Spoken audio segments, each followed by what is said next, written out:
Get on the ground! Get on the ground! Get on the ground right here! You have no signs that say no trespassing, and it freaking says public entrance. You cannot detain me for videotaping. 14, me personally, he ain't going nowhere. You're here with what, Dad? Ain't no sense having him sit in the car with handcuffs on. You ain't. If he was 18 and you might be taking him to jail for possession of stolen property, different. But you ain't gonna take him to jail, right? It's gonna be a petition. These were several instances where corrupt police officers were brought down by a higher authority, starting with the case of a good officer who stopped a bad officer from making a mistake. If he was 18 and you might be taking him to jail for possession of stolen property, different. But you ain't gonna take him to jail, right? It's gonna be a petition. On January 14th, 2021, a Harrod County, North Carolina resident reported to the Fuckverina Police Department that her dirt bike had been stolen. It was a valuable possession, and after several weeks of searching, she located the possible thief on Facebook. The seller appeared to be in possession of the stolen motorcycle, and the resident arranged a meeting to confirm this. After the meeting, they identified the motorcycle by its vehicle identification number, VIN, confirming it was the same one that had been stolen. The resident informed police, providing a brief description of the seller and his name, Malcolm Zagler. 16 days after the initial report, 2 officers were dispatched to Mr. Zagler's home to investigate the possibility of a felony charge for possession of stolen property. Upon arrival, officers began questioning Mr. Ziegler. One officer handcuffed him almost immediately, despite not having verified any details or confirmed any facts about the stolen motorcycle. Okay, what's your name? Malcolm? Yes. What's your last name? Malcolm Ziegler? Yeah. Okay, you got your ID on you? No, I do not. Okay. But that wasn't us riding. We haven't rode it all this week. Where do you stay? You stay here? Yeah. Okay. I haven't rode it all today. He literally just came by here. Who's that guy? Who's that guy running down the street? That's his friend. Okay. They stay somewhere up there. Okay. Do me a favor, man. Go ahead and put your hands behind your back for me, okay? Can I get the bill of sale and show you that I bought it? Yeah. We'll get all that taken care of, man. But what I need to do is just hang tight for me right here, okay? Gosh, what did I do? Just hang tight for me right here, okay? According to the U.S. Supreme Court, detaining a person without verifying essential facts could constitute an unlawful seizure, especially under the Fourth Amendment.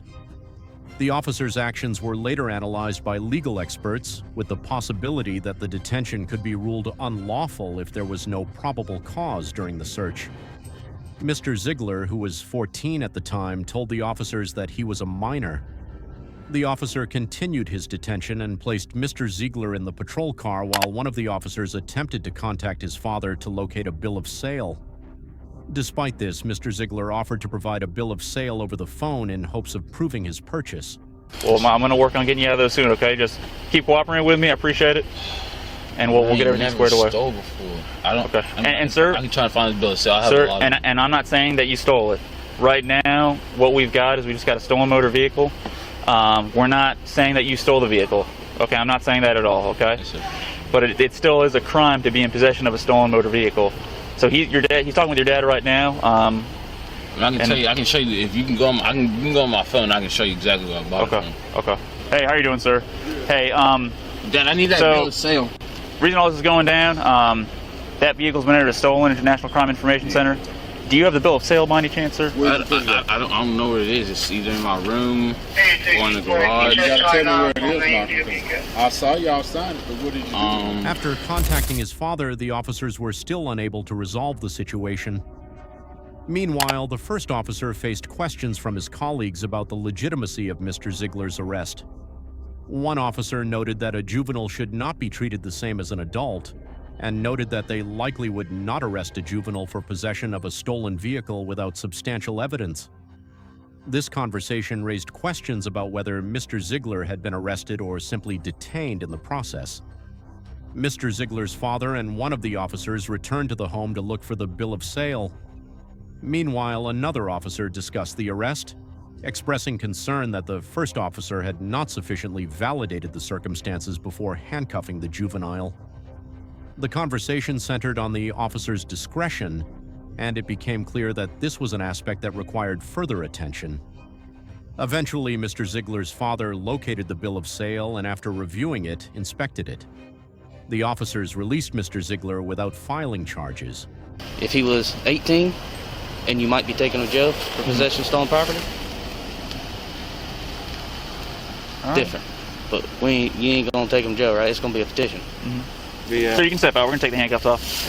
It was clear that he had been the victim of a scam, having bought the bike in good faith from someone who had sold it to him falsely. Next case. On July 26, 2021, Officer David Lance Dukes of the Orangeburg Police Department drew his weapon and ordered Clarence Guillard, a 58-year-old disabled man, and his cousin Mario Julian to get on the ground in a parking lot, despite Guillard attempting to comply by getting on his knees. Officer Dukes forcefully pushed him, causing Guillard's head to hit the pavement. Dukes claimed he believed Gaylord had a gun, but body camera footage contradicted this, showing Gaylord's hands were clearly visible and raised above his head throughout the encounter. Hey, let me see your hands. Bert, get on the ground. Get on the ground. Get on the ground right here. Get on the ground. You, burgundy shirt, get on the ground. Over here. On the ground. On the ground. Get on the ground. Do you not listen? Get on the ground. Is there a gun back there? Ain't no gun. By that truck.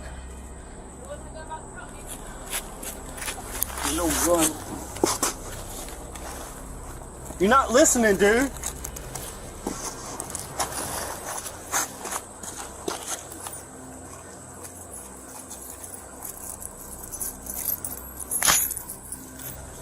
Bro, you got a gun on you, man? No, I ain't got no gun. right, I I'm don't just own no asking. gun. I don't Turn own back over. Paul, do you watch him say?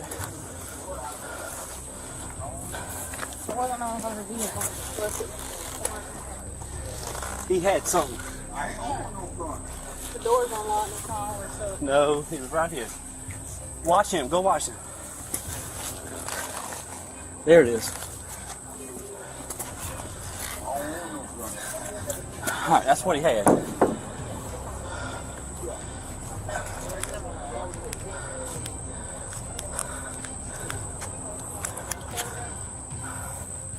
All right, who's the complainant? All right, get up, get him up.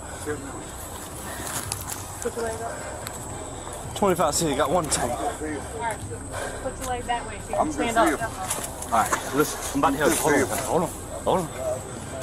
All right, ready? 1, 2, 3. All right. Yep. Listen. Yep, they slammed my head Listen. down on the cement. Yep. Go back inside. Go back in the house. Go back in the house. Ain't nobody talking to you. I got head drummer. Go back in the house. Yep. Y'all bust my head down. Yeah, I've been in an accident. Yep. Y'all bust my head down. You threw me down. I sure did. And- You wasn't listening. Yep. No, it ain't. You had to throw me down like that. I'm disability. Okay. I got head problem. Yep. You threw me down. Yep.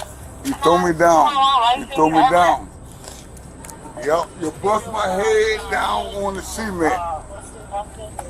Yep. You bust my head. All right, let me tell you what. His forehead. You bust my head down on the cement. He was in front of the car when I came up. And he was walking like this. And I thought it was a gun at first. I said, drop the gun, drop the gun, drop the gun, drop the gun. Had him at gunpoint. And he's over here doing something like this. You slammed my head. You slammed my What head he was doing is down putting on this up behind the cement. tire. So he comes over right here. He got his hands in his pockets. I'm telling him, let me see your hands, let me see your hands, let me see your Why you hands. bust my head then? He wasn't listening. No, it ain't. He got the, like this right here, You grabbed me. and we went onto the ground. Dukes' excessive use of force, including stomping on Gaylord's neck or back, violated the principles outlined in the 1989 Supreme Court case, Graham versus Connor, which states that a police officer's use of force must be reasonable under the circumstances. In this case, the severity of the offense was minimal, and Gaylord was not resisting arrest. This raises questions about whether Dukes' actions were unreasonable and unnecessary. Dukes' subsequent report also contradicted body camera footage and other reports, including false claims about Gaylord's resistance. Furthermore, when asked for a business card, Dukes lied, claiming the department failed to issue a claim, which Sergeant Pador promptly corrected. Listen, Dukes, can I get a card for me? I don't have one there. We Okay, don't have what's your they badge don't number? give us cards. Okay, what's your badge number? 1059. Let me see if I can get my phone. Hold on. Hold on. We have cards. I get ready. Okay. Thank you. Yeah. Brandon, you can get this stuff off the car.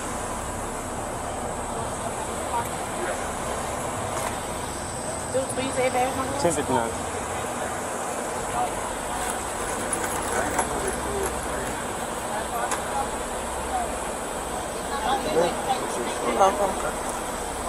Dukes was fired 2 days later for violating use of force policies and charged with first-degree assault and battery, which could carry up to 10 years in prison.